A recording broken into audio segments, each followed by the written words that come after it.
Scott in Alameda, California. Hey, Scott, what's on your mind today?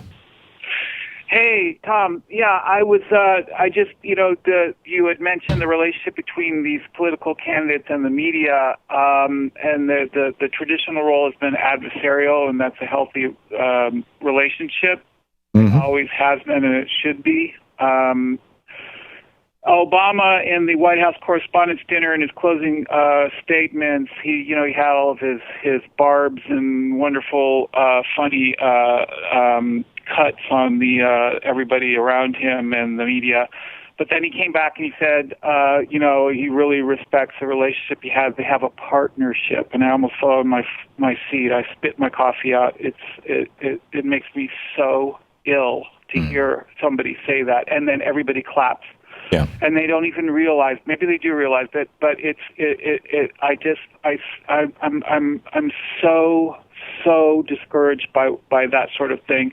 Yeah. And Louise and I were watching that, and when that happened, I commented to her that Walter Cronkite is rolling over in his grave. I can't even believe it. And does that go past people's heads? Do they not understand? It does. How wrong It does that because ever since the 80s and the 90s, between the Fairness Doctrine and the Telecommunications Act, we have moved from news to infotainment, and the move was sufficiently gradual that you really pretty much have to be in your 50s, 60s, or older to recognize that point at which America changed.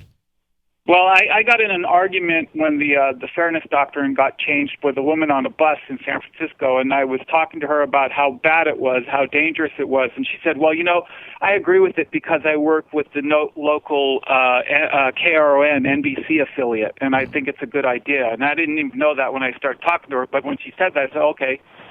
It's good for these people because they can draw in more revenue from all sources, and they don't have to be responsible for what gets out on the air. What is your opinion on the Fairness Doctrine now? Yeah. Well, the Fairness Doctrine is not what most people characterize it as. With regard to the equal time requirement, that was only if a station is expressing its own editorial opinion, which they used to do at the end of newscasts. You'd have your local TV station would say, and now the owner of the radio station has his opinion. He'd do it for a minute, and then they say, and now for an opposing view, here's Joe Blow from the Humane Society, and he comes on and he says, here's why this guy is wrong. The Fairness Doctrine required that, but it didn't require that if the station carried an hour of Rush Limbaugh, they had to carry an hour of Thom Hartmann. That was not part of it. Okay, but the important part of the Fairness Doctrine that should still be in place was that radio and television stations, and I would say, frankly, cable systems, because cable systems run through the public, what do you call it, infrastructure. We own the airwaves. Yeah, exactly. Well, it's not just the airwaves. We also own the streets that the cable lines run under or over, exactly. Right? And so, therefore, this is all part of the public infrastructure. It's all part of the public media. And in order to get your license to use it for another year, you have to demonstrate that you've been programming in the public interest. And historically, that meant news. And so the networks lost money on news in order to provide a product to their radio and television stations, and I would say to their cable stations, that would allow them to renew their license every year by proving that they're serving the public interest by providing news. Now, they also used to do PSAs, the League of Women's Voters is going to have a bake sale Thursday, that kind of thing.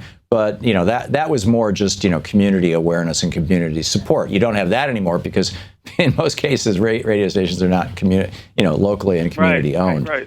But yeah, I'm totally with you, Scott. The Correspondents' Dinner was the biggest worldwide advertisement for a corrupt media that I've ever seen. And I've been to 2 or 3 of those dinners. I didn't go to the one this year because I've kind of been there, done that, and I hate wearing a tuxedo. But it's show business. It is no longer news. It is no longer governance. It is show business. Yeah, you're absolutely right. Scott, I got to move along, but thank you for the call. To watch more clips from our programs, hit the Watch More Videos button over here. And please be sure to hit the handy-dandy subscribe button so you'll always be up to date. Tag, you're it.